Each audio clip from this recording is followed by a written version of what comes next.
Good evening, everyone. You're welcome to the 6 p.m. newscast on Équinoxe Television. In our top stories, Human Rights Watch in a new report says that soldiers raped a woman and killed two civilians, as well as destroyed homes in Anglophone Cameroon. In the same report published, Human Rights Watch blamed separatist fighters for killing a 12-year-old in Manfé.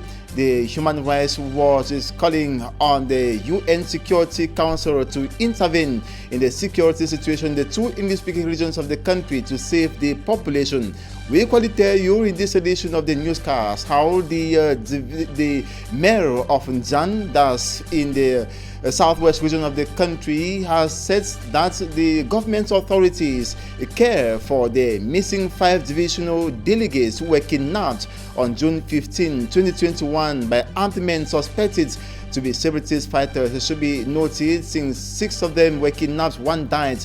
The whereabouts of 5 of them remains unknown, and the mayor noted that the security situation in Jan is not the best, hoping the situation will get better in the days ahead if government officials do what is right. Those were top stories.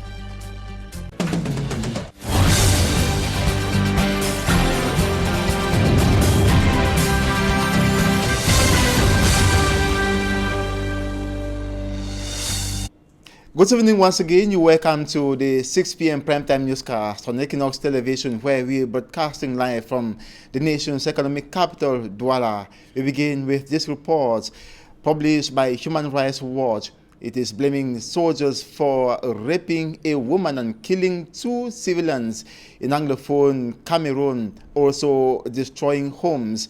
In the same report, it blames separatist fighters for killing a 12-year-old in Manfé in the southwest region of Cameroon. Human Rights Watch is calling on the United Nations Security Council to intervene in the ongoing armed conflicts in the two English-speaking regions of the country in order to ensure it comes to an end and for lives of the populations of these two English-speaking regions to be saved. Details in this report compiled by me, Armstrong Sander.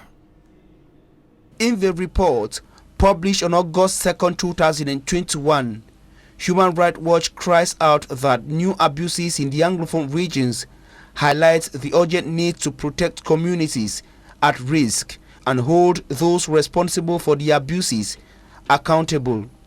In paragraph 2, Human Rights Watch says Cameroonian security forces killed 2 civilians, raped a 53-year-old woman, destroyed and looted at least 33 homes, shops, as well as a traditional leader's palace in the northwest region on June 8 and 9, 2021. Human Rights Watch spoke to victims and witnesses who said that about 150 security forces of the regular army and elite rapid intervention battalion B conducted a security operation in Bulof village on June 9, 2021. As the forces approached the village on foot, fearful residents fled to nearby bush. A group of 6, including a man and wife, fleeing from the village at about 2 a.m. will later be stopped by soldiers who asked the couple where separatist fighters were. According to Human Rights Watch, the man, 58, will later be accused of possessing a gun and shot dead in the mouth, through the head, in Tatum village, 30 kilometers away, according to the wife. The wife also told Human Rights Watch that she was raped by one of the soldiers. The soldiers, according to her, looted 33 shops and damaged the palace in Zim village. The international rights group says armed separatist fighters in the southwest region killed a 12-year-old boy on June 6 and a 51-year-old teacher on July 1, 2021.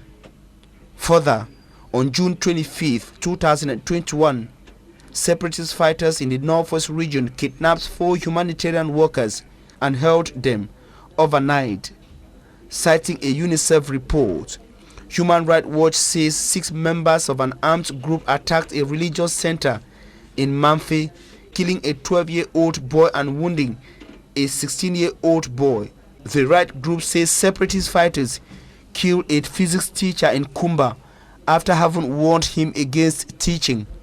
It also says at least 6 civilians were killed in Kumbu on June 12 when an explosive planted by separatist fighters detonated.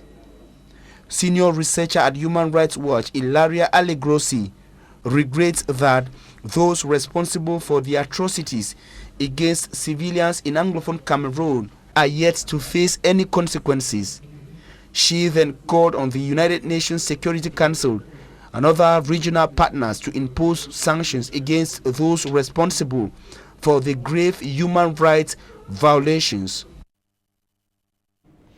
And it should be noted that the security situation in the two English-speaking regions of the country keeps deteriorating, with both fighters or with both belligerents fighting against each other, killing one another. Others will say brothers fighting against brothers, shedding blood. Equally, the same situation is recorded in the far north region of the country, where the elements of the National Defense and Security Forces mobilized to fight against insurgents from the Boko Haram in neighboring country Nigeria.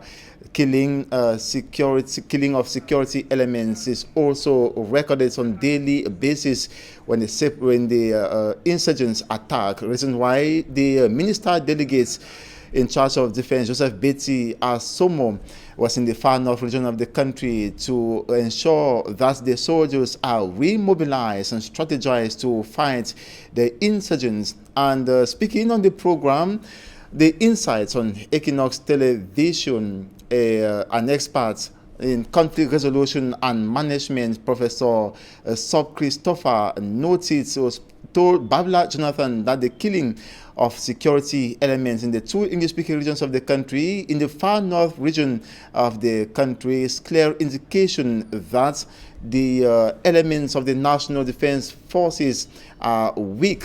It is a weakness on the part of our National Defense and Security Forces. Thus, there is need for more strategies to be put in place in order for the survival of these security elements to protect the population. Take a listen to him in this excerpt. It's clear when the military officials are being killed, it therefore means that the power, the strength of the military force is being weakened. And once the strength of the military force is being weakened, then the terrorists will take up an upper hand. Actually, we know when we talk of asymmetric warfare, we are talking about a weaker power trying to fight against a stronger power that is well established.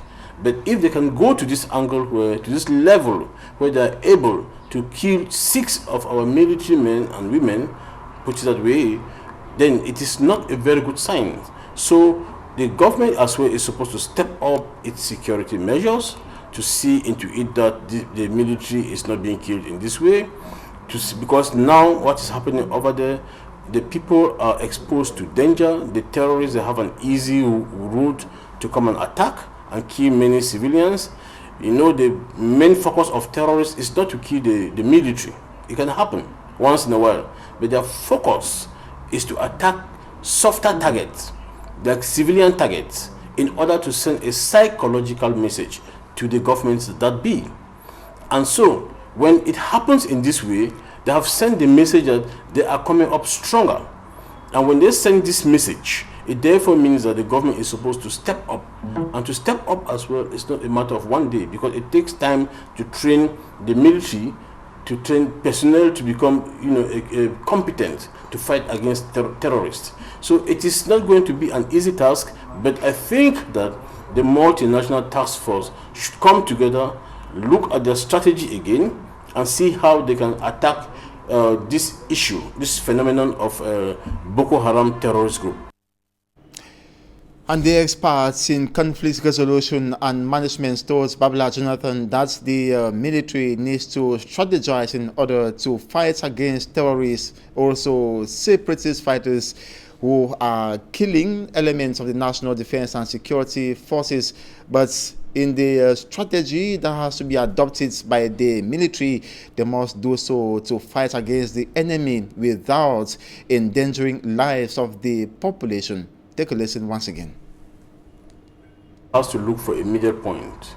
The first thing, there should be a civilian-military relationship where the civilians, not everybody should be considered a terrorist.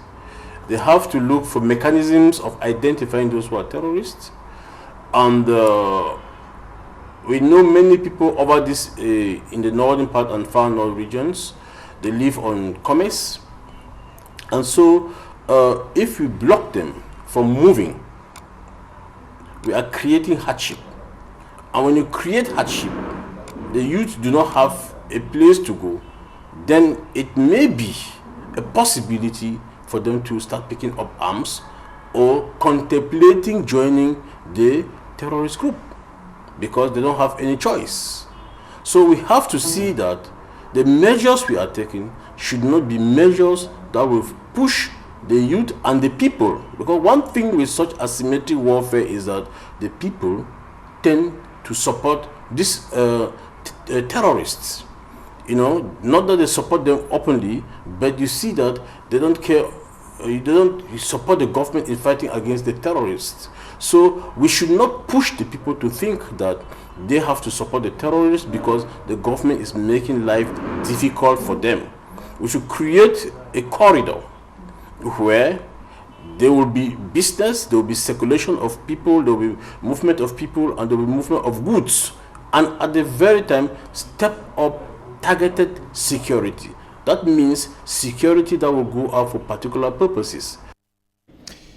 We're listening there to Professor Sub Christopher speaking to Babla Jonathan there in that second interview, saying that the military must carry out its operation without jeopardizing lives of the population of the two English-speaking regions in particular. And he's speaking there at the time when the senior divisional officer for the Mezam division of the northwest region of the country banned circulation of motorbikes in Bali, Nyonga, following the attack by separatist fighters on elements or security elements, killing 6 of them recently, and that ban lasts 3 months, renewable. And so far, the population have been facing difficulties in moving from Bali Nyonga to Bamenda and other places. The separatists also responded by banning circulation of vehicles in Bali Nyonga, worsening the situation in that part of the northwest region of the country. A time for us to take you to the Nzan division of the southwest region of the country to talk about the missing 5 divisional delegates. There were 6 of them kidnapped on June 15th, 2021. 1 died in captivity and 5 are still missing. This has brought misery to the families of those concerned, the population at large, and also local administrative authorities. We hooked up with the mayor of Nzan, who says that the local government authorities have been caring about the missing divisional delegates kidnapped by armed men suspected to be separatist fighters. He hopes that they will be released sometime in the days ahead. Take a listen to him in this excerpt. You have said it yourself that they were kidnapped, and when somebody is kidnapped, except you are among them, that's when you can be able to say you know where they are. And I think this should be particular a security issue where I don't think myself as a civilian can be able to really tell you the strategy in which they are following up to see how they can come back. I am a little bit embarrassed when you say no authority showed concern. They wouldn't have come to the media to be saying that this is what we are doing. First, our communication system in Dian is very poor, where there are certain areas where you don't have network.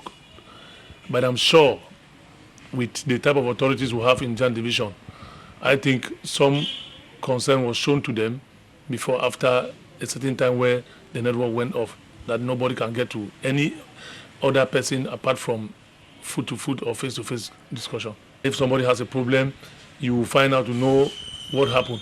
That's it. On the platform I took it. The mayor of Nzan also said that the security situation in his municipality is not all that assuring. He hopes that the government officials as well as security elements will keep ensuring the security of the populations in this locality, in particular the southwest region in general. He says moving in Nzan is not easy regarding the security challenges, reason why most administrative authorities now use the sea than roads. Take a listen.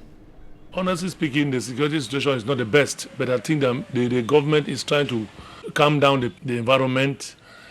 You know, people who come and attack and go back, you don't know their hidings. It's very difficult to say they are not there or they are there.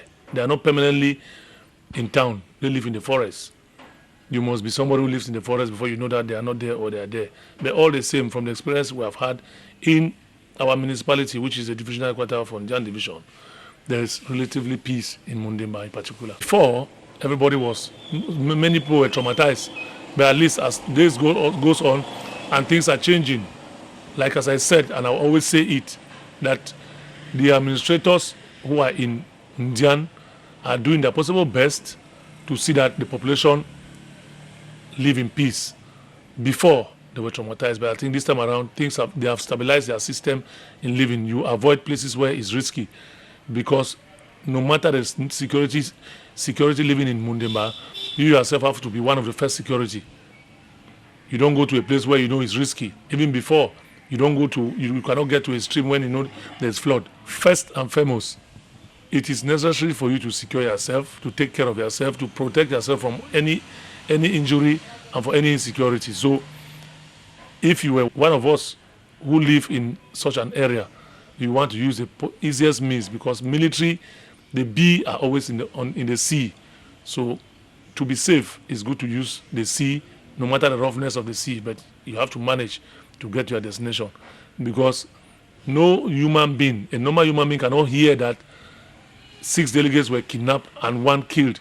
You take yourself and put on the road, it will be at your detriment. Even if the government hears that something have been done to you, the government will not be happy. So we take the risk to pass through water. I believe that with the effort of the government, things will be better in the nearest future.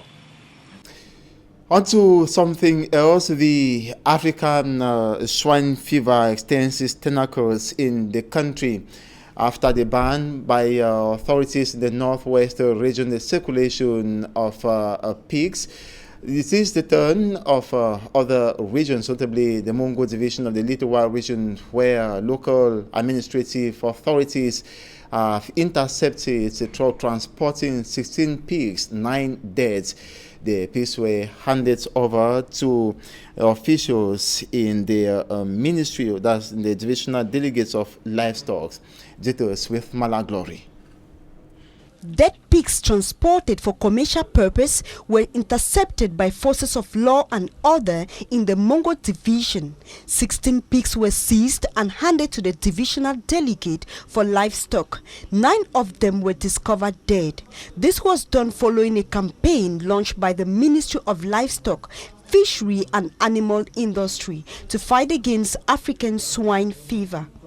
What you could see happening here is a campaign that has been launched against African swine fever. The campaign started on the 25th of June when our minister sent us a correspondent and was reinforced yesterday by the governor of Littoral, who sent information to the forces of law and order to assist us to do the job. So this is a result of what we are seeing here. Yesterday, this vehicle was intercepted by the forces of law and order, who called us to continue our own technical aspect. So the vehicle was coming from the west region. They came to the control post on Sanchu. Because they could not cross, they were using motorbikes to carry pigs to transport here in Melon. So after transporting Melon, they had to put them in the vehicle which you could see behind us here. So they were intercepted by force of law and order, which were handed over to us. And out of the 16 pigs that the vehicle was carrying, 9 were dead, only 7 were alive. And we examined the pigs and noticed that they were all infected African swine fever. Secondly, they are coming from an infected zone that has been declared infected. So what we have to do, in order to protect the human population and protect the pig population in the Littoral region, Mongo region and Littoral in general, and Cameroon as a whole, we have to do the destruction, which you see us doing here today and Domwa in Nkongsamba.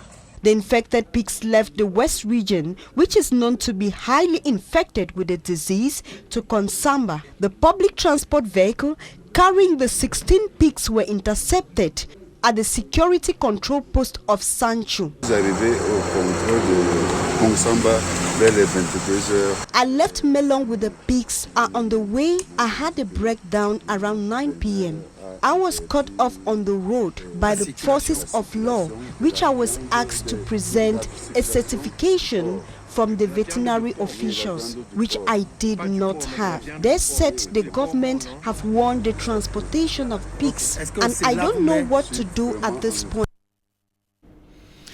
I will take you to the west region of the country to talk about three persons in the same family who have died following a landslide that occurred in Fumban, that's in the Noon division of the west region. The incident occurred, that was Saturday night, breaking Sunday. The tragic incident occurred precisely in the Mashut Tajwe neighborhood. That's in the night of July 31st, breaking Sunday, August 1st. Just like I indicated, according to a source, heavy rainfall provoked the landslide that killed two children, 7 and 13 years old, and their 35 years old father.